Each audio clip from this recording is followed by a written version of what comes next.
This is Sports Today on 882 6PR. For a long time, Perth has had only one fighter in the UFC, being the Ultimate Fighting Championships, of course, the biggest mixed martial arts organisation in the world.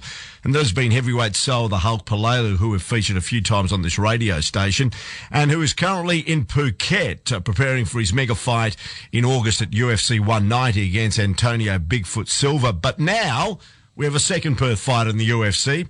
He has had a late call-up after another fighter pulled out due to injury. He makes his UFC debut in Berlin in Germany this weekend, and he joins us from Germany, Perth's Steve, the Steamroller Kennedy. Steve, thanks for joining us.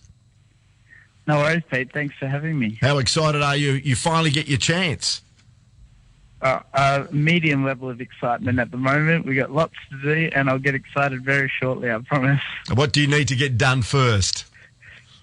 The weigh-ins are on Friday, so I have to make a weight and get a little skinnier, and then we've got to do. And there's heaps of things that I have to do this week: photo shoots and media stuff, as you can imagine. Yes. And then once the weigh-in's done, and then all the obligations and commitments are done, I'll start getting excited for the fight. And then after the fight, I'm sure there'll be a lot of bubbling over that will happen. Fantastic. Well, you take on Peter, is it Sabota, in a welterweight matchup on the main card?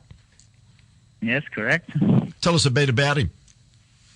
Well, I don't know him personally, but I've watched him fight on video. He looks very, very, very good and very, very beatable.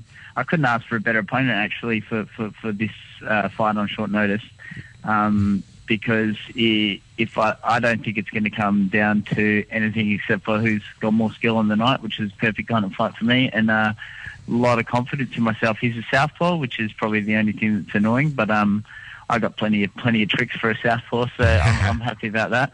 And all my wrestling partners are southpaw as well, so the stance for shooting and defending takedowns is a lot more simple. As you mentioned, you've got a bit to get through before you get really excited about your UFC debut this weekend. Now, that crowd in Berlin, possibly you might be not the favourite of the two fighters. Will that impact on you at all?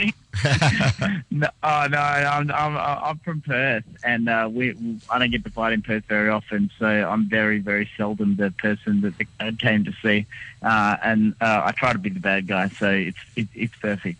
Perfect. How you mentioned the weight, so how's the weight cut going?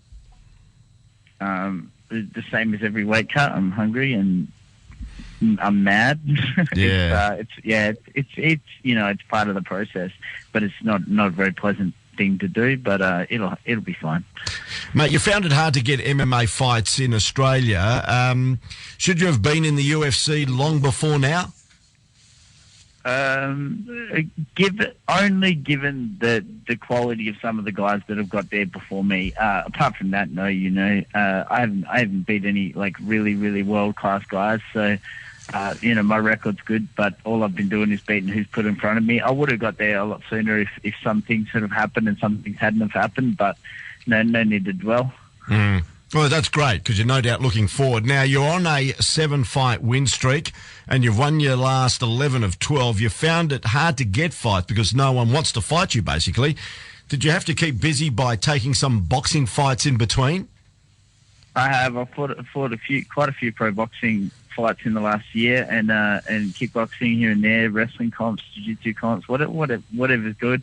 A lot of the guys agreed to fight me, but then they changed their minds after a bit of thinking about it, I think. But I'm sure the UFC has no lack of people willing to kick my proverbial. Yes, exactly. Proverbial face. I just had to check with my what I said before I said it. No, it's all good. You've been signed by a management company, Sucker Punch, who I believe have got about 24 signed UFC fighters who helped you get this fight. It doesn't make you feel very special when they have that many. But it makes it important in the sense that they've been no doubt pivotal in signing you up with this good management team and hopefully a good roster going forward. Massively important, yeah. Good roster. They're so organised, and they have the most important thing is just open lines of communication with the UFC. You know what I mean? There's a lot to do. There's a lot of organisation that is involved, especially in an international fight. So the UFC dealing with a management company so professional, so organised, is going to make them a lot more likely to want to put someone on the show than, say, some guy who emails them himself and says, hey, can I have a fight? Yeah. If that makes sense. We know it's a growing sport in Australia, and slowly but surely there is growing acceptance. Is it, now that you're in the UFC, is it a goal to get on that historic UFC card in Melbourne in November? Yeah, I don't actually have any fans in Melbourne, but a lot of them would like to see me lose. So I think they should put me on for that reason. There's heaps of guys that I could fight on that card that would just make it for an awesome night. There's also a lot of Australians that want to be on that card, so I think I'll have to do something pretty special on Saturday night to get a place on it. That's for sure. I know it's frustrating. Yeah, sorry, go on. I can make sure a few of them get injured. I know it's frustrating for Solar the Hulk not being able to fight in the UFC here in Perth in front of his home crowd. Do you share that frustration because of the cage ban in this city? Previously I've been incredibly frustrated because I've always known that if the UFC did do a show in Perth, Western Australia, I'd be instantly on it. You know what I mean? It would be no decision. So that would have been my way in a way.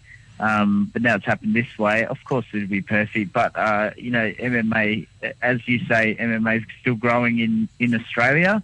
In Perth, it's way behind. So it's going to take a long time for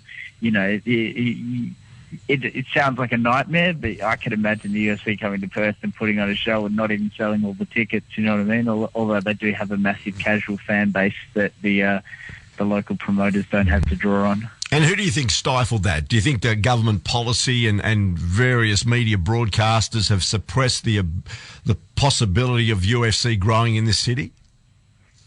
In a way, I think it just became a niche sport very, very quickly, and it never really got any mainstream interest. I think ticket prices have been a little high, and there's very, very great varying quality in the shows, so no one can reliably go to a fight show and definitely be entertained because there's too many bad ones, if you know what I mean. Yeah. So I think that kills off the casual fans who say, rock up, say, we're going to buy tickets, we're going to go to a fight show, and then they do it, and then they go to one of the bad ones, and then it just turns them straight off. So I think that's a big part of it. Before we let you go, what got you into it, and what interested you about getting into MMA?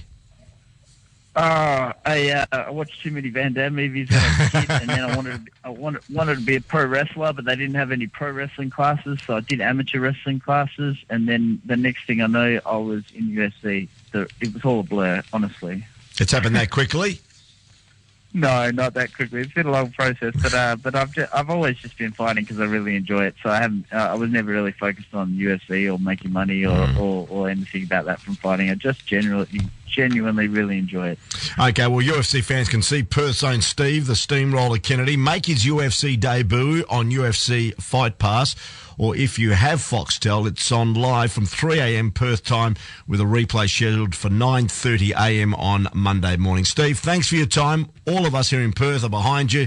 Get in there and do some damage, and we look forward to seeing you back home. Awesome. Thanks very much.